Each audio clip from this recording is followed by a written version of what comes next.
ਫਿਰ ਮੈਨੂੰ ਮੇਰੀ ਸਿਲੈਕਸ਼ਨ ਹੋਈ ਪਹਿਲੀ ਫਿਲਮ ਗਰਦਿਸ਼ ਵਿੱਚ।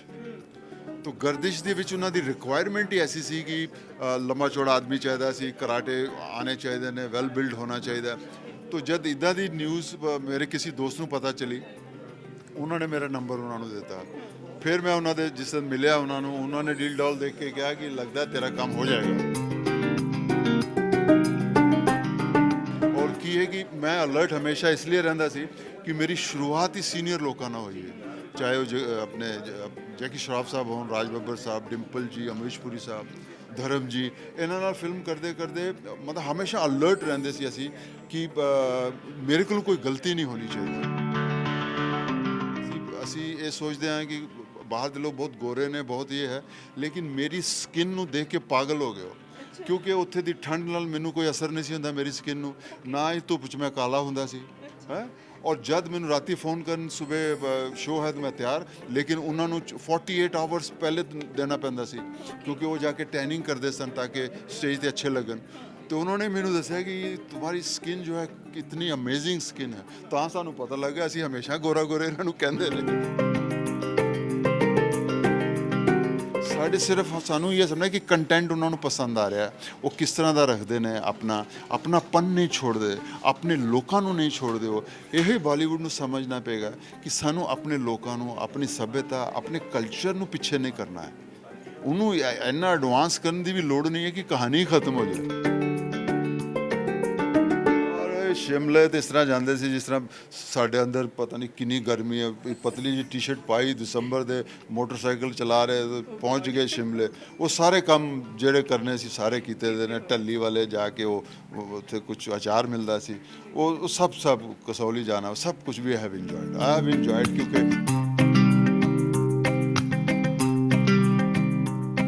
ਅੱਜ ਉਸ ਅਦਾਕਾਰ ਨਾਲ ਤੁਹਾਡੀ ਮੁਲਾਕਾਤ ਕਰਵਾਉਣ ਜਾ ਰਹੇ ਹਾਂ ਜਿਨ੍ਹਾਂ ਨੇ ਜੰਮੂ ਕਸ਼ਮੀਰ ਤੋਂ ਆਪਣੇ ਸਫ਼ਰ ਦੀ ਜਿਹੜਾ ਹੈ ਉਹਨਾਂ ਨੇ ਸ਼ੁਰੂਆਤ ਕੀਤੀ। ਜੰਮੂ ਕਸ਼ਮੀਰ ਦੇ ਰਹਿਣ ਵਾਲੇ ਨੇ, ਉਸ ਤੋਂ ਬਾਅਦ ਨਿਊਜ਼ੀਲੈਂਡ ਜਾਣਦੇ ਆ, ਉਸ ਦੇ ਵਿਚਕਾਰ ਮੈਨੂੰ ਲੱਗਦਾ ਫਿਜੀ ਵੀ ਜਾਣਦੇ ਆ। ਉਸ ਤੋਂ ਬਾਅਦ ਜਦੋਂ ਮਾਡਲਿੰਗ ਦੇ ਵਿੱਚ ਉਹਨਾਂ ਦਾ ਇੰਟਰਸਟ ਪੈਦਾ ਹੁੰਦਾ ਹੈ, ਉੱਥੇ ਲੱਗਦਾ ਹੈ ਕਿ ਭਈ ਕੁਝ ਬਣ ਨਹੀਂ ਰਿਹਾ ਮਾਡਲਿੰਗ ਦੇ ਵਿੱਚ, ਫਿਰ ਆਉਂਦੇ ਨੇ ਉਹ ਵਾਪਸ ਮੁੰਬਈ। ਔਰ ਮੁੰਬਈ ਆ ਕੇ ਅਜਿਹਾ ਉਹ ਚਾਹੁੰਦੇ ਨੇ ਕਿ ਸਿਰਫ ਬਾਲੀਵੁੱਡ ਦੇ ਵਿੱਚ ਨਹੀਂ, ਟਾਲੀਵੁੱਡ ਦੇ ਵਿੱਚ ਉਹਨਾਂ ਦਾ ਨਾਮ ਹੈ, ਬਾਲੀਵੁੱਡ ਦੇ ਵਿੱਚ ਉਹਨਾਂ ਦਾ ਨਾਮ ਹੈ, ਮਰਾਠੀ ਫਿਲਮਾਂ ਦੇ ਵਿੱਚ ਹਰ ਇੱਕ ਜਗ੍ਹਾ ਉਹਨਾਂ ਨੇ ਕੰਮ ਕੀਤਾ, ਲੋਕ ਉਹਨਾਂ ਨੂੰ ਬਹੁਤ ਪਿਆਰ ਕਰਦੇ ਨੇ। ਮੁਕੇਸ਼ ਰਿਸ਼ੀ ਜੀ ਮੇਰੇ ਨਾਲ ਮੌਜੂਦ ਨੇ। ਸਰ ਤੁਹਾਡਾ ਬਹੁਤ ਬਹੁਤ ਸਵਾਗਤ ਹੈ। ਤੁਹਾਨੂੰ ਸਤਿ ਸ਼੍ਰੀ ਅਕਾਲ, ਜਿੰਨੇ ਵੀ ਇਸ ਪ੍ਰੋਗਰਾਮ ਨੂੰ ਦੇਖ ਰਹੇ ਨੇ ਸਭ ਨੂੰ ਮੇਰਾ ਸਤਿ ਸ਼੍ਰੀ ਅਕਾਲ। ਜਿੱਦਾਂ ਮੈਂ ਕਿਹਾ ਕਿ ਜੰਮੂ ਕਸ਼ਮੀਰ ਦੇ ਤੁਸੀਂ ਰਹਿਣ ਵਾਲੇ ਹੋ ਜੀ, ਤੁਸੀਂ ਚੰਡੀਗੜ੍ਹ ਤੋਂ ਪੜ੍ਹਾਈ ਆਪਣੀ ਕੀਤੀ ਹੈ, ਇੱਥੇ ਤੁਸੀਂ ਕਾਫੀ ਆਪਣਾ ਟਾਈਮ ਜਿਹੜਾ ਸਪੈਂਡ ਕੀਤਾ, ਫਿਰ ਤੁਸੀਂ ਬਾਹਰ ਜਾਂਦੇ ਹੋ, ਨਿਊਜ਼ੀਲੈਂਡ ਜਾ ਕੇ ਤੁਹਾਡੇ ਵਿੱਚ ਇੱਕ ਮਾਡਲਿੰਗ ਦਾ ਇੱਕ ਜਜ਼ਬਾ ਜਿਹੜਾ ਹੈ ਕਿ ਤੁਸੀਂ ਚਾਹੁੰਦੇ ਹੋ ਕਿ ਮੈਂ ਮਾਡਲਿੰਗ ਕਰਾਂ, ਉੱਥੇ ਕੰਮ ਨਹੀਂ ਬਣਦਾ, ਫਿਰ ਮੁੰਬਈ ਆ ਜਾਂਦੇ ਹੋ, ਹੈ ਨਾ। ਹੁਣ ਤੱਕ ਦਾ ਇਹ ਸਫ਼ਰ ਜਾਨਣਾ ਚਾਹਾਂਗੇ ਕਿਵੇਂ ਦਾ ਰਿਹਾ ਹੈ। ਓਬਵੀਅਸਲੀ ਅਪਸ ਐਂਡ ਡਾਊਨਸ ਬਹੁਤ ਜ਼ਿਆਦਾ ਆਉਂਦੇ ਆ ਲਾਈਫ ਦੇ ਵਿੱਚ, ਬਟ ਮੁਕੇਸ਼ ਜੀ ਆਪਣੀ ਇਸ ਪੂਰੇ ਕਰੀਅਰ ਨੂੰ, ਇਸ ਪੂਰੀ ਜਰਨੀ ਨੂੰ ਕਿਵੇਂ ਦੇਖਦੇ ਨੇ? देखिए क्योंकि मेरा कोई फिल्मी बैकग्राउंड है नहीं सी है, न्यूजीलैंड से जदों मैं फैशन शोज़ करने शुरू किए उस वक्त मैनू थोड़ा सा ख्याल आन लगा कि शायद ये लाइन है जिदे विच मैं जाना चाहना और मैनू मेहनत करनी चाहिए, क्योंकि उस तो पहला मैं फैमिली का बिजनेस सारा देख चुकिया सी, कर चुकिया सी, मेरी समझ नहीं सी आ रहा। तो मैं कहा कि असली सोच उत्थे ही पैदा हुई। हुण फिर यह है कि इहदे लई मैनू वापस जाना पेगा जिहड़ी उत्थे मेहनत की सी। पर मैं फिर यही सोचा कि वापस जाके फिर मैं बॉम्बे पहुंचा, क्योंकि बॉम्बे मेरे को घर से अपना इतने फादर का बिजनेस सी। लेकिन मैं बॉम्बे आके सब तो पहला जितनी भी क्लासेस अवेलेबल सन सब तो ट्रेनिंग ली, क्योंकि मैं जानना चाहता सी कि कुछ महसूस तो हो रहा है लेकिन ये एक्टिंग मिलेगी कितों क्योंकि असीं सारे एक्टर हाँ, लेकिन कोई भी चीज़ जिसे प्रोफैशनली करनी होंदी है तो बहुत सारी चीज़ां सानूं सीखनियां पैंदियां ने, वो स्कूल जाके ही होना। तो मैं उत्थे बहुत कुछ सीखा, बहुत सीरियसली सीखा मैं उन्हां तो। फिर वो करते करते असी कुछ ऐड कीतियां, कुछ सीरियल किया, फिर मेरी सिलैक्शन हुई पहली फिल्म गर्दिश विच। तो गर्दिश दे विच उन्हां दी रिक्वायरमेंट ही ऐसी सी कि लंबा चौड़ा आदमी चाहिदा सी, कराटे आने चाहिए ने, वैल बिल्ड होना चाहिए। तो जब इदां दी न्यूज़ मेरे किसी दोस्त नूं पता चली, उन्होंने मेरा नंबर उन्होंने दिता। फिर मैं उन्होंने जिस दिन मिलिया उन्होंने डील डॉल देख के कहा कि लगता तेरा काम हो जाएगा। फिर असी प्रोड्यूसर और डायरैक्टर साहब नाल मिले तो उन्होंने मैनू ओके किया। लेकिन कमाल की चीज़ सी, उन्होंने मैनू एक्टिंग के बारे कुछ नहीं पूछा, वो मैनू देख के ही खुश हो गए, क्योंकि कि उन्होंने जो चाहिए सी, उन्होंने इस तरह का करैक्टर चाहिए सी। ਲੇਕਿਨ ਉਹਦੇ ਵਿੱਚ ਮੈਂ ਕਹਾਂਗਾ ਜਦੋਂ ਬਾਅਦ ਵਿੱਚ ਮੈਨੂੰ ਸਮਝ ਆਈ ਉਹਨਾਂ ਦਾ ਕਿ ਉਹਨਾਂ ਨੇ ਮੈਨੂੰ ਕੋਈ ਸਵਾਲ ਐਕਟਿੰਗ ਦਾ ਨਹੀਂ ਕੀਤਾ, ਕਿਉਂਕਿ ਪ੍ਰਿਯਦਰਸ਼ਨ ਨੂੰ ਇਤਨਾ ਭਰੋਸਾ ਸੀ, ਉਹਨਾਂ ਨੂੰ ਇਹ ਸੀ ਕਿ ਮੈਨੂੰ ਜਿਹੜੀ ਐਕਟਿੰਗ ਚਾਹੀਦੀ ਮੈਂ ਇਹਦੇ ਕੋਲੋਂ ਕਰਵਾ ਲਾਂਗਾ। ਲੇਕਿਨ ਉਹਨਾਂ ਦੀ ਸਭ ਤੋਂ ਮੇਨ ਚੀਜ਼ ਸੀ ਕਿ ਉਹ ਜਿਹੜਾ ਲੁੱਕ ਹੈ ਉਹ ਇੱਦਾਂ ਦੀ ਹੋਣੀ ਚਾਹੀਦੀ ਹੈ। ਤਾਂ ਇਸ ਤਰ੍ਹਾਂ ਉਹ ਸਫ਼ਰ ਸ਼ੁਰੂ ਹੋਇਆ, ਫਿਰ ਕਰਦੇ ਕਰਦੇ ਸਰਫਰੋਸ਼ ਤੱਕ ਪਹੁੰਚਿਆ ਸਭ ਸੀ। ਔਰ ਕੀ ਹੈ ਕਿ ਮੈਂ ਅਲਰਟ ਹਮੇਸ਼ਾ ਇਸ ਲਈ ਰਹਿੰਦਾ ਸੀ ਕਿ ਮੇਰੀ ਸ਼ੁਰੂਆਤ ਹੀ ਸੀਨੀਅਰ ਲੋਕਾਂ ਨਾਲ ਹੋਈ ਹੈ, ਚਾਹੇ ਉਹ ਆਪਣੇ ਜੈਕੀ ਸ਼ਰਾਫ ਸਾਹਿਬ ਹੋਣ, ਰਾਜ ਬੱਬਰ ਸਾਹਿਬ, ਡਿੰਪਲ ਜੀ, ਅਮਰੀਸ਼ ਪੁਰੀ ਸਾਹਿਬ, ਧਰਮ ਜੀ, ਇਹਨਾਂ ਨਾਲ ਫਿਲਮ ਕਰਦੇ ਕਰਦੇ ਮਤਲਬ ਹਮੇਸ਼ਾ ਅਲਰਟ ਰਹਿੰਦੇ ਸੀ ਅਸੀਂ ਕਿ ਮੇਰੇ ਕੋਲ ਕੋਈ ਗਲਤੀ ਨਹੀਂ ਹੋਣੀ ਚਾਹੀਦੀ, ਕਿਉਂਕਿ ਇਹ ਅੰਦਰ ਤੇ ਇੱਕ ਆਪਣੀ ਈਗੋ ਵੀ ਹੁੰਦੀ ਸੀ ਕਿ ਚਾਰ ਬੰਦਿਆਂ ਸਾਹਮਣੇ ਬੇਇੱਜ਼ਤੀ ਨਾ ਹੋਏ ਕੋਈ, ਅਸੀਂ ਉਹਦੇ ਲਈ ਤਿਆਰੀ ਬੜੀ ਕਰਦੇ ਰਹੇ ਸੀ, ਬੜਾ ਅਲਰਟ ਰਹਿੰਦਾ ਸੀ ਮੈਂ ਹਮੇਸ਼ਾ। ਔਰ ਆਪਣੀ ਹੀ ਗਲਤੀਆਂ ਕੋਲੋਂ ਸਿੱਖਣ 'ਚ ਮੈਂ ਮਾਹਿਰ ਹੋ ਗਿਆ ਸੀ, ਕਿਉਂਕਿ ਮੈਨੂੰ ਕੋਈ ਆ ਕੇ ਦੱਸੇਗਾ, ਮੈਨੂੰ ਇਹਦੀ ਉਮੀਦ ਨਹੀਂ ਸੀ ਹੈ, ਕਿਉਂਕਿ ਹਰ ਵਕਤ ਪ੍ਰੈਸ਼ਰ ਹੁੰਦਾ ਸੀ ਡਾਇਰੈਕਟਰ ਦੇ ਉੱਤੇ ਵੀ ਕਿ ਸਾਰੇ ਸੀਨੀਅਰ ਲੋਕ ਸਾਹਮਣੇ ਖੜੇ ਨੇ, ਨਵੇਂ ਬੱਚੇ ਦੀ ਮਿਸਟੇਕ ਜਦ ਹੁੰਦੀ ਹੈ ਉਹ ਬਹੁਤ ਗੜਬੜ ਹੋ ਜਾਂਦੀ ਉਸ ਵਕਤ। तो उस माहौल चो निकलते निकलते साउथ इंडिया तक पहुँचे। तो जब साउथ वाले पुजे तो उन्होंने एक चीज़ का सी कि हम लोग जिस आदमी ਨੂੰ ਅਸੀਂ ਕੰਮ ਦੇ ਰਹੇ ਹਾਂ ਉਹਨਾਂ ਦਾ ਭਰੋਸਾ ਆਲਰੇਡੀ ਬਣਿਆ ਹੋਇਆ ਸੀ, ਨਹੀਂ ਤੇ ਸਾਊਥ ਵਾਲੇ ਕਦੀ ਤੁਹਾਨੂੰ ਨਹੀਂ ਬੁਲਾਉਂਦੇ, ਇਹ ਉਹਨਾਂ ਦਾ ਸਿਸਟਮ ਹੈ। ਸੋ ਵਨ ਥਿੰਗ ਇਜ਼ ਕਲੀਅਰ ਕਿ ਉੱਥੇ ਜਾ ਕੇ ਛੋਟਾ ਮਹਿਸੂਸ ਕਰਨ ਦੀ ਕੋਈ ਜ਼ਰੂਰਤ ਨਹੀਂ। ਉਹਨਾਂ ਨੂੰ ਪਤਾ ਹੈ ਕਿ ਮੈਨੂੰ ਲੈਂਗੁਏਜ ਨਹੀਂ ਆਉਂਦੀ, ਉਹਨਾਂ ਨੂੰ ਇਹ ਵੀ ਯਕੀਨ ਹੈ ਕਿ ਇਸ ਲੜਕੇ को हमने लिया है ये काम करेगा। तो वो ਭਰੋਸਾ ਜਿਹੜਾ ਸੀ ਬਣਾਏ ਰੱਖਣਾ ਮੇਰੇ ਲਈ ਬਹੁਤ ਜ਼ਰੂਰੀ ਸੀ। ਫਿਰ ਉੱਥੇ ਮਿਹਨਤ ਲੈਂਗੁਏਜ ਦੀ ਨਹੀਂ ਸੀ, सब करते रहे करते करते सारा माहौल बनता गया, मैं एक्सेप्ट करता गया जो चीज़ वाहिगुरु जिस तरह रस्ता दसे सी, कोई अपना रस्ता बनाने की कोशिश नहीं की। मैनूं लगदा उसदा मैनूं बहुत फायदा होया। ਬਿਫੋਰ ਆਈ ਟਾਕ ਅਬਾਊਟ ਨਿਡਰ, ਇੱਕ ਦੋ ਹੋਰ ਗੱਲਾਂ ਹੈ ਨਾ ਕਰਨਾ ਚਾਹੂੰਗੀ। ਜਿੱਦਾਂ ਤੁਸੀਂ ਕਿਹਾ ਕਿ ਨਈ ਲੈਂਗੁਏਜ ਨਹੀਂ ਆਉਂਦੀ ਸੀਗੀ ਕਿਉਂਕਿ ਤਮਿਲ ਜਾਂ ਤੇਲਗੂ ਜਿਹਦੀ ਤੁਸੀਂ ਫਿਲਮ ਕੀਤੀ ਹੈ ਉੱਥੇ, ਬਟ ਫਿਰ ਵੀ ਇੱਕ ਉਹ ਟਾਈਮ ਸੀ ਜਦੋਂ ਮਾਡਲਿੰਗ ਦੇ ਵਿੱਚ ਤੁਹਾਨੂੰ ਹੁੰਦਾ ਸੀ ਯਾਰ ਮੈਂ ਇੱਥੇ ਨਹੀਂ ਕੰਮ ਬਣ ਪਾ ਰਿਹਾ ਕਿਉਂਕਿ ਟਾਈਮ ਨਹੀਂ ਮਿਲ ਪਾ ਰਿਹਾ ਸੀ, ਬਿਜ਼ੀ ਬਹੁਤ ਸੀਗੇ। ਇੱਕ ਉਹ ਟਾਈਮ ਸੀ ਜਦੋਂ ਤੁਸੀਂ ਕਹਿ ਰਹੇ ਹੋ ਕਿ ਮੈਨੂੰ ਡਰ ਹੁੰਦਾ ਸੀ ਯਾਰ ਵੱਡੇ ਵੱਡੇ ਆਰਟਿਸਟ ਨੇ ਇੱਕ ਆਪਣੀ ਈਗੋ ਹੁੰਦੀ ਕਿ ਭਈ ਇੱਥੇ ਕੁਝ ਬਲੰਡਰ ਨਾ ਹੋ ਜਾਏ। ਇੱਕ ਉਹ ਟਾਈਮ ਸੀ ਔਰ ਉਸ ਤੋਂ ਬਾਅਦ ਉਹ ਟਾਈਮ ਆਇਆ ਜਦੋਂ ਤੁਸੀਂ ਇੰਨੀਆਂ ਫਿਲਮਾਂ ਕਰ ਲਿੱਤੀਆਂ, ਪੁਕਾਰ ਵਰਗੀ ਫਿਲਮ ਚਾਹੇ ਹੋਵੇ, ਚਾਹੇ ਸਰਫਰੋਸ਼ ਵਰਗੀ, ਤੁਹਾਡਾ ਜਿਹੜਾ ਪੁਲਿਸ ਇੰਸਪੈਕਟਰ ਦਾ ਕਰੈਕਟਰ ਹੈ ਸਭ ਨੂੰ ਯਾਦ ਹੈ। ਬੜੇ ਤੁਸੀਂ ਕਹਿ ਸਕਦੇ ਬੈਂਚਮਾਰਕ ਸੈੱਟ ਕਰਨ ਵਾਲੇ ਜਿਹੜੇ ਕਰੈਕਟਰਸ ਹੈ ਉਹ ਦਿੱਤੇ, ਅੱਛੀ ਅੱਛੀ ਫਿਲਮਸ ਦੇ ਵਿੱਚ ਕੰਮ ਕੀਤਾ। ਜਦੋਂ ਇਹ ਕੰਮ ਜਦੋਂ ਦੇਖਦੇ ਹੋ ਇਹਨਾਂ ਚੀਜ਼ਾਂ ਨੂੰ ਆਪਣੀ ਲਾਈਫ ਦੇ ਵਿੱਚ ਇਸ ਜਰਨੀ ਨੂੰ ਦੇਖਦੇ ਹੋ ਤੇ ਲੱਗਦਾ ਹੈ ਕਿ ਡੈਸਟਨੀ ਸੀ ਜੋ ਤੁਹਾਨੂੰ ਉੱਥੇ ਲੈ ਕੇ ਆਈ ਹੈ। देखिए होया तो इस तरह ही है, क्योंकि मैं एक बिजनेस फैमिली तो हाँ साडा जम्मू भी बिजनेस सी, बॉम्बे भी सी, मैं बिजनेस भी किया, मैनू समझ नहीं आया, मैं स्पोर्ट्समैन भी सी, सब कुछ थोड़ा कन्फ्यूज सी कि मैनू की लाइन पकड़नी चाहिए। लेकिन जिस तरह ये होया वो डेस्टिनी सी, क्योंकि मैं हर चीज़ पहले ही ट्राई कर चुकिया सी, तो मेरा दिल नहीं सी लगता, दरअसल गल दिल नहीं सी मेरा लगता। लेकिन जब मैं फैशन शोज़ करने शुरू किए ਉਹਦੇ ਵਿੱਚ ਜੋ ਮੈਂ ਕਰ ਰਿਹਾ ਸੀ ਉਹ ਆਪਣੇ ਮੇਰੀ ਏਜੰਸੀ ਦੇਖ ਰਹੀ ਸੀ, ਉਹਨਾਂ ਦਾ ਭਰੋਸਾ ਬਹੁਤ ਬਣ ਗਿਆ। ਉਹਨਾਂ ਨੇ ਜਦ ਮੈਨੂੰ ਕਿਹਾ ਉਹ ਤਾਂ ਮੇਰੀ ਹਰ ਚੀਜ਼ ਜਿਹੜੀ ਹੈ ਉਹ ਨਿਖਰ ਕੇ ਸਾਹਮਣੇ ਆने लगी। तो ਤੁਸੀਂ ਸੁਣ ਕੇ ਹੈਰਾਨ ਹੋਗੇ ਕਿ ਅਸੀਂ ਇਹ ਸੋਚਦੇ ਹਾਂ ਕਿ ਬਾਹਰ ਦੇ ਲੋਕ ਬਹੁਤ ਗੋਰੇ ਨੇ, ਬਹੁਤ ਇਹ ਹੈ, ਲੇਕਿਨ ਮੇਰੀ ਸਕਿਨ ਨੂੰ ਦੇਖ ਕੇ ਪਾਗਲ ਹੋ ਗਏ ਹੋ, ਕਿਉਂਕਿ ਉੱਥੇ ਦੀ ਠੰਡ ਨਾਲ ਮੈਨੂੰ ਕੋਈ ਅਸਰ ਨਹੀਂ ਸੀ ਹੁੰਦਾ ਮੇਰੀ ਸਕਿਨ ਨੂੰ, ਨਾ ਹੀ ਧੁੱਪ 'ਚ ਮੈਂ ਕਾਲਾ ਹੁੰਦਾ ਸੀ ਹੈ। और जब मैंने राती फ़ोन कर सुबह शो है तो मैं तैयार, लेकिन उन्होंने 48 आवर्स पहले देना पैंदा सी, क्योंकि वो जाके टैनिंग करते सन ताकि स्टेज पर अच्छे लगन। तो उन्होंने मैंने दसिया कि तुम्हारी स्किन जो है कितनी अमेजिंग स्किन है, तो सानू पता लग गया। असी हमेशा गोरा गोरे इन्हों कहते रहे, तो अपनी चीज़ों का कुछ पता लगा कि असी की हाँ।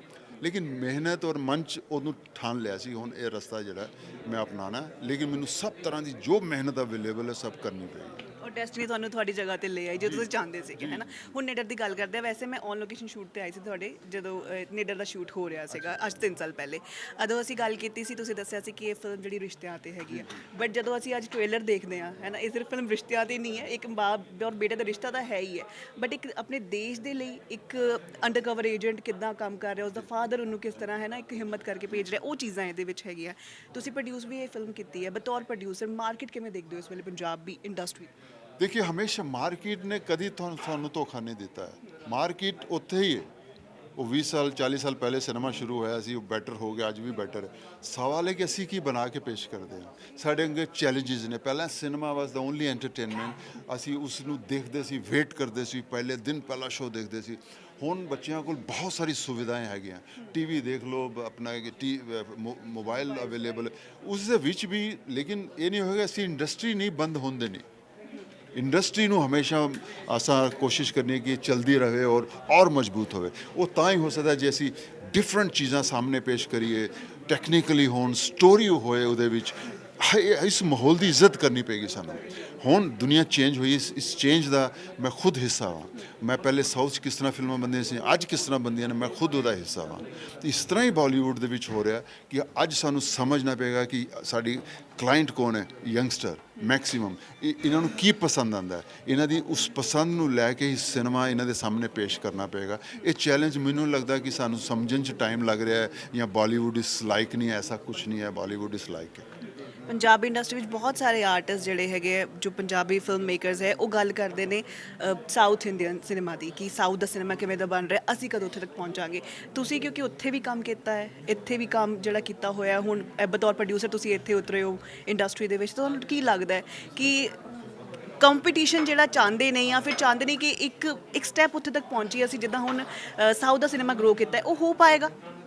ਦੇਖਿਏ, ਇੱਕ ਸਮਾਂ ਸੀ ਕਰੋਨਾ ਦੇ ਵਿੱਚ, ਕੋਈ ਟਾਈਮ ਨਹੀਂ ਸੀ ਲੋਕਾਂ ਕੋਲ ਕੁਝ ਕਰਨ ਦਾ, ਸਿਰਫ ਘਰ ਦੇ ਵਿੱਚ ਇੱਕੋ ਹੀ ਚੀਜ਼ ਸੀ ਉਹਨਾਂ ਕੋਲ, ਟੀਵੀ ਦੇਖੋ ਜਾਂ, ਔਰ ਸਭ ਤੋਂ ਬੜਾ ਇਹ ਜਿਹੜੀ ਡਿਵਾਈਸ ਹੈ ਉਨ ਦਿਨਾਂ 'ਚ ਕੰਮ ਆਈ ਕਿ ਤੁਸੀਂ ਉੱਥੇ ਆਪਣੇ ਬੈਠ ਕੇ ਸਾਰੀ ਦੁਨੀਆ ਦਾ ਚੀਜ਼ਾਂ ਦੇਖ ਲਈਆਂ ਨੇ, ਜਿੰਨਾ ਇੰਟਰਸਟ ਰੱਖਿਆ। ਤਾਂ ਉਹਦੇ ਵਿੱਚ ਤੁਹਾਡੇ ਲਈ ਤੁਸੀਂ ਉਸ ਵਕਤ ਉਹਨੂੰ ਸੀਰੀਅਸਲੀ ਦੇਖਿਆ। ਪਹਿਲਾਂ ਤੁਸੀਂ ਸਿਨੇਮਾ ਆਉਂਦਾ ਸੀ, ਰਜਨੀਕਾਂਤ ਦੀ ਫਿਲਮ ਆਉਂਦੀ ਸੀ, ਤੁਸੀਂ ਸਮਝਦੇ ਕਿ ਰਜਨੀਕਾਂਤ ਸੁਪਰਸਟਾਰ ਹੈ, ਉਹਦੀ ਇੱਕ ਫਿਲਮ ਆਈ ਹੈ, ਦੇਖਦੇ ਹਾਂ। ਲੇਕਿਨ ਤੁਸੀਂ ਸੀਰੀਅਸ ਹੋ ਗਏ ਉਹ ਦੇਖ ਕੇ, ਕਿਉਂਕਿ ਤੁਹਾਡੇ ਕੋਲ ਕੰਮ ਕੁਝ ਨਹੀਂ ਹੋਰ ਹੈ ਨਹੀਂ ਸੀ। ਉਹਦੇ 'ਚ ਇੱਕ ਰਿਸਪੈਕਟ ਪੈਦਾ ਹੋ ਗਈ ਉਸ ਸਿਨੇਮਾ ਲਈ। ਹੁਣ ਉਹ ਸਿਨੇਮਾ ਜਿਸ ਸੇ ਤਾਰਿਆ ਤੁਹਾਨੂੰ ਬਿਹਤਰ ਲੱਗਣੇ ਲਗਾ ਹੈ, ਪਰ ਇਹਦੇ 'ਚ ਕਿਸੇ ਦੂਸਰੀ ਇੰਡਸਟਰੀ ਦਾ ਕੋਈ ਨੁਕਸਾਨ ਨਹੀਂ ਹੋਣੇ ਵਾਲਾ। ਸਾਨੂੰ ਸਿਰਫ ਸਮਝਣਾ ਹੈ ਕਿ ਕੀ ਪਸੰਦ ਕਰ ਰਹੇ ਨੇ। ਅਸੀਂ ਵੀ ਹਾਇਰ ਕਰ ਸਕਦੇ ਹਾਂ ਟੈਕਨੀਸ਼ੀਅਨ ਉੱਥੇ ਦੇ, ਸਾਨੂੰ ਉਹ ਹਾਇਰ ਕਰਦੇ ਨੇ, ਅਸੀਂ ਵੀ ਉਹਨਾਂ ਦੀ ਸਟੋਰੀਆਂ, ਕਈ ਫਿਲਮਾਂ ਲੈ ਕੇ ਇੱਥੇ ਬਣੀਆਂ ਨੇ ਸ਼ੁਰੂ ਤੋਂ, ਉਹਦੇ 'ਚ ਕੋਈ ਪ੍ਰੋਬਲਮ ਨਹੀਂ ਆਉਣ ਵਾਲੀ। ਸਾਨੂੰ ਇਹ ਸਮਝਣਾ ਕਿ ਕੰਟੈਂਟ ਉਹਨਾਂ ਨੂੰ ਪਸੰਦ ਆ ਰਿਹਾ, ਉਹ ਕਿਸ ਤਰ੍ਹਾਂ ਦਾ ਰੱਖਦੇ ਨੇ, ਆਪਣਾਪਨ ਨਹੀਂ ਛੋੜਦੇ, ਆਪਣੇ ਲੋਕਾਂ ਨੂੰ ਨਹੀਂ ਛੋੜਦੇ। ਉਹ ਇਹੀ ਬਾਲੀਵੁੱਡ ਨੂੰ ਸਮਝਣਾ ਪਏਗਾ ਕਿ ਸਾਨੂੰ ਆਪਣੇ ਲੋਕਾਂ ਨੂੰ, ਆਪਣੀ ਸੱਭਿਅਤਾ, ਆਪਣੇ ਕਲਚਰ ਨੂੰ ਪਿੱਛੇ ਨਹੀਂ ਕਰਨਾ ਹੈ। ਉਹਨੂੰ ਇੰਨਾ ਐਡਵਾਂਸ ਕਰਨ ਦੀ ਵੀ ਲੋੜ ਨਹੀਂ ਹੈ ਕਿ ਕਹਾਣੀ ਖਤਮ ਹੋ ਜਾਏ। ਮੈਂ ਕਹਾਣੀ ਬਣਾ ਰਿਹਾ ਇੱਕ ਅੰਮ੍ਰਿਤਸਰ ਦੇ ਬੱਚੇ ਲਈ, ਤੇ ਉਹਨੂੰ ਹਰ ਸੀਨ ਦੇ ਵਿੱਚ ਟਾਈਮ ਟੂ ਟਾਈਮ ਦਿਖਣਾ ਚਾਹੀਦਾ ਕਿ ਮੇਰਾ ਅੰਮ੍ਰਿਤਸਰ ਮੇਰੇ ਦਿਖ ਰਿਹਾ। ਮੈਂ ਫਿਲਮ ਦੇਖ ਰਿਹਾ, ਮੈਨੂੰ ਲੱਗਣਾ ਚਾਹੀਦਾ ਯਾਰ ਅੰਮ੍ਰਿਤਸਰ ਦੀ ਗੱਲ ਹੋ ਰਹੀ ਹੈ। ਤੇ ਇਹ ਚੀਜ਼ਾਂ ਸਾਨੂੰ ਕਦੀ ਵੀ ਐਜ਼ ਏ ਮੇਕਰ ਨਹੀਂ ਭੁੱਲਣੀਆਂ ਚਾਹੀਦੀਆਂ। ਇਹੀ ਸਾਨੂੰ ਨਵਾਂ ਸਬਕ, ਨਵਾਂ ਰਸਤਾ ਦੱਸ ਰਿਹਾ। ਔਰ ਇਹਦੀ ਰਿਸਪੈਕਟ ਕਰਕੇ we should come with new content. ਔਰ ਉਹੀ ਸੋਚ ਕੇ ਅਸੀਂ ਵੀ ਉਸਦੇ ਵੀ ਸੀ ਕਿ ਬੇਟਾ ਹੈ, ਲੰਬਾ ਚੌੜਾ ਹੈ, ਉਹਦੀ ਲਈ ਕੀ ਫਿਲਮ ਬਣਾਵਾਂ ਮੈਂ। ਕਾਲਜ ਜਾਏਗਾ ਤੇ ਉਹੀ ਹੋਏਗਾ, ਸਕੂਲ ਦੀ ਕਾਲਜ ਦੀਆਂ ਕੁਝ ਸੀਨ ਹੋਣਗੇ। ਨਹੀਂ ਸੀ ਚਾਹੁੰਦੇ, ਅਸੀਂ ਚਾਹੁੰਦੇ ਕਿਉਂ ਨਾ ਕੋਈ ਰਿਸ਼ਤੇ ਦੇ ਵਿੱਚ ਐਸੀ ਚੀਜ਼ ਮਜ਼ਬੂਤੀ ਪਾ ਦਿੱਤੀ ਜਾਏ, ਉਹਦੀ ਜ਼ਿੰਮੇਵਾਰੀ ਵੱਡੀ ਕਰ ਦਿੱਤੀ ਜਾਏ। ਇਹ ਹੀ ਹੈ ਨਿਡਰ। ਤੁਸੀਂ ਪ੍ਰੋਡਿਊਸਰ ਵੀ ਹੋ, ਉਹ ਇੱਕ ਜਦੋਂ ਫਿਲਮ ਰਿਲੀਜ਼ ਹੋਣ ਵਾਲੀ ਹੁੰਦੀ ਹੈ, ਪ੍ਰੋਡਿਊਸਰ ਨੂੰ ਇੱਕ ਵੱਖਰੀ ਟੈਨਸ਼ਨ ਕਹਿ ਸਕਦੇ ਹਾਂ, ਕਿਉਂਕਿ ਇੱਕ ਰਿਜ਼ਲਟ ਡੇ ਹੁੰਦਾ ਹੈ ਨਾ, ਉਹ ਤਾਂ ਹੈ ਹੀ ਹੈ। ਬਟ ਇੱਕ ਫਾਦਰ ਦੇ ਤੌਰ ਤੇ ਤੁਸੀਂ ਆਪਣੇ ਬੇਟੇ ਦਾ ਡੈਬਿਊ ਕਰਵਾਉਣ ਜਾ ਰਹੇ ਹੋ ਪੰਜਾਬੀ ਫਿਲਮ ਇੰਡਸਟਰੀ ਦੇ ਵਿੱਚ, ਉਹਦੀ ਕਿੰਨੀ ਕੁ ਨਰਵਸਨੈਸ ਹੈ, ਕਿੰਨੀ ਕੁ? ਦੇਖिए, ਪਹਿਲੀ ਮਜ਼ਬੂਤੀ ਤੇ ਅਸਾਂ ਪਹਿਲਾਂ ਹੀ ਮਜ਼ਬੂਤ ਕਰ ਲਿਆ ਸੀ ਆਪਣੇ ਆਪ ਨੂੰ ਕਿ ਰਾਘਵ ਰਿਸ਼ੀ ਜਿਹੜਾ ਉਹ ਫਿਲਮ ਨੂੰ ਕੈਰੀ ਕਰ ਸਕਦਾ ਹੈ। ਉਸ ਦੇ ਅੰਦਰ ਉਹ ਸਾਰੇ ਗੁਣ ਹੈ ਜਿਹੜੇ ਇੱਕ ਫਿਲਮ ਐਕਟਰ ਦੇ ਵਿੱਚ ਹੋਣੇ ਚਾਹੀਦੇ ਨੇ। ਅਗਰ ਮੈਂ ਉਨ ਗੁਣਾਂ ਦੇ ਬਗੈਰ ਉਹਨੂੰ ਫਿਲਮ ਉਹਦੇ ਲਈ ਬਣਾ ਰਿਹਾ ਤੇ ਮੈਂ ਬੇਵਕੂਫ ਹਾਂ। ਫਿਰ ਮੈਨੂੰ ਕੌਣ ਕਹੇਗਾ ਬੁੱਧੀਮਾਨ? ਸਭ ਸਮਝਦੇ ਹੋਏ ਆ ਮੈਂ ਇਸ ਤਰ੍ਹਾਂ ਕਰ ਰਿਹਾ। ਅਸੀਂ ਇਹ ਚੀਜ਼ ਦਾ ਪੱਕਾ ਸੀ ਕਿ ਅਸੀਂ ਜਿਹੜੀ ਜ਼ਿੰਮੇਵਾਰੀ ਨੂੰ ਦੇਣ ਜਾ ਰਹੇ ਹਾਂ, ਇਹ ਉਸ ਨੂੰ ਨਿਭਾਏਗਾ। ਮਿਹਨਤ ਕਰਨਾ ਇਹਦੇ ਬਾਅਦ ਉਹਦੇ ਫਰਜ਼ ਹੈ। ਕਿਉਂ ਜਿਸ ਤਰ੍ਹਾਂ ਹੁਣ ਮੈਂ ਦੱਸਿਆ ਕਿ ਸੋਲਜਰ ਤਿਆਰ ਹੈ, ਹੁਣ ਮੈਦਾਨ 'ਚ ਛੋੜ ਦਿੱਤਾ ਗਿਆ, ਜਾ ਬਈ ਖੇਲ ਜਾ ਕੇ। ਹੁਣ ਉਸਨੇ ਮਿਹਨਤ ਆਪਣੀ ਦਾ ਕਰਨੀ, ਹੋਰ ਅੱਗੇ ਕਿਸ ਤਰ੍ਹਾਂ ਬੈਟਰ ਕਰਨਾ, ਇਹ ਉਹਦੇ ਉੱਤੇ ਵੇ। ਲੇਕਿਨ ਸਾਨੂੰ ਇੱਕ ਪਲ ਵੀ ਨਾ ਮੈਨੂੰ ਨਾ ਮਨਦੀਪ ਚਹਿਲ ਸਾਹਿਬ ਮੇਰੇ ਡਾਇਰੈਕਟਰ ਨੂੰ ਇਹ ਹੋਇਆ ਕਿ ਅਸੀਂ ਜੋ ਲਿਖ ਰਹੇ ਹਾਂ ਇਹਨੂੰ ਦੇਖ ਦੇਖ ਕੇ, ਇਹਨੂੰ ਸੋਚ ਕੇ ਕਰ ਰਹੇ ਹਾਂ, ਇਹ ਨਹੀਂ ਕਰ ਪਾਏਗਾ। ਕਿਉਂਕਿ ਉਹਦੀ ਸਭ ਟ੍ਰੇਨਿੰਗ ਮੈਂ ਉਹਨੂੰ ਦਿਲਵਾਈ। ਅਗਰ ਉਸ ਵਿੱਚ ਐਕਸ਼ਨ ਹੈ ਤਾਂ ਪੂਰਾ ਐਕਸ਼ਨ ਲਈ ਮੈਂ ਉਹਨੂੰ ਟ੍ਰੇਨ ਕਰਵਾਇਆ। ਸਰੀਰ ਕਿਸ ਤਰ੍ਹਾਂ ਹੋਣਾ ਚਾਹੀਦਾ, ਇੱਕ ਸੋਲਜਰ ਦੀ ਤਰ੍ਹਾਂ ਉਹ ਕਰਵਾਇਆ। ਡਾਂਸ ਨੇ ਤਾਂ ਡਾਂਸ ਮਾਸਟਰ ਨੂੰ ਕਹਿ ਕੇ ਕਰਾਇਆ ਕਿ ਤੁਸੀਂ ਉੱਦਾਂ ਦਾ ਡਾਂਸ ਕਰਾਓ ਇਹਨਾਂ ਕੋਲੋਂ ਜਿਹੜਾ ਅਸੀਂ ਯੂਜ਼ ਕਰਨਾ। ਇਸ ਤਰ੍ਹਾਂ ਹੀ ਫਾਈਟ ਮਾਸਟਰ, ਇਸ ਤਰ੍ਹਾਂ ਹੀ ਹਾਂਗਕਾਂਗ ਭੇਜਿਆ ਇਹਨੂੰ ਕੁਝ ਟ੍ਰੇਨਿੰਗ ਵਾਸਤੇ। ਤੇ ਉਹ ਸਾਰੀਆਂ ਚੀਜ਼ਾਂ ਇਹਦੇ ਕੋਲੋਂ ਕਰਵਾਈਆਂ, ਕਿਉਂਕਿ ਮੇਰੇ ਐਕਸਪੀਰੀਅੰਸ ਦਾ ਅਦਰਵਾਈਜ਼ ਕੋਈ ਫਾਇਦਾ ਨਹੀਂ ਸੀ ਹੋਣਾ।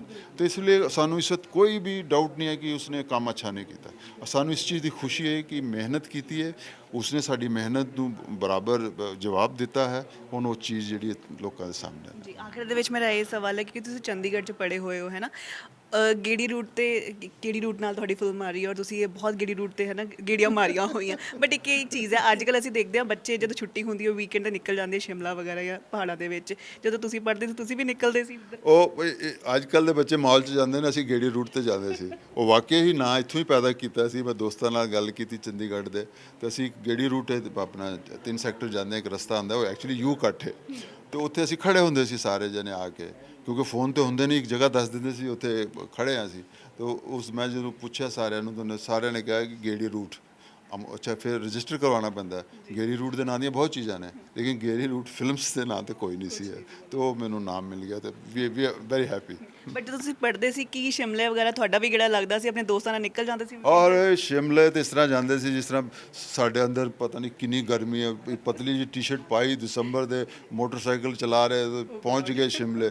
ਉਹ ਸਾਰੇ ਕੰਮ ਜਿਹੜੇ ਕਰਨੇ ਸੀ ਸਾਰੇ ਕੀਤੇ ਦੇ ਨੇ। ਢੱਲੀ ਵਾਲੇ ਜਾ ਕੇ ਉਹ ਉੱਥੇ ਕੁਝ ਅਚਾਰ ਮਿਲਦਾ ਸੀ, ਉਹ ਸਭ ਕਸੌਲੀ ਜਾਣਾ, ਸਭ ਕੁਝ we have enjoyed. I have enjoyed, ਕਿਉਂਕਿ ਮੈਨੂੰ ਇੰਨੀ ਖੁਸ਼ੀ ਹੈ, ਦੱਸਦੇ ਹਾਂ ਤੁਹਾਨੂੰ, ਕਿ ਮੈਂ ਬਾਹਰ ਦਾ ਸੀ, ਮੈਂ ਹੋਸਟਲ 'ਚ ਰਹਿੰਦਾ ਸੀ, ਲੇਕਿਨ ਮੇਰੇ ਸਾਰੇ ਦੋਸਤ ਲੋਕਲ ਰੈਜ਼ੀਡੈਂਟ ਸੀ। ਉਹ ਸਭ ਦੇ ਘਰ ਦੇ ਵਿੱਚ ਮੈਂ ਅਸੈਪਟਡ ਸੀ ਐਜ਼ ਅ ਸਨ। ਤੋ ਅੱਜ ਵੀ ਮੇਰੇ ਉਹਨਾਂ 'ਚ 95% ਦੋਸਤ ਜਿਹੜੇ ਨੇ ਅੱਜ ਵੀ ਚੰਡੀਗੜ੍ਹ 'ਚ ਹੀ ਨੇ। Thank you so much. Thank you ਜੀ, ਆਲ ਦਾ ਬੈਸਟ।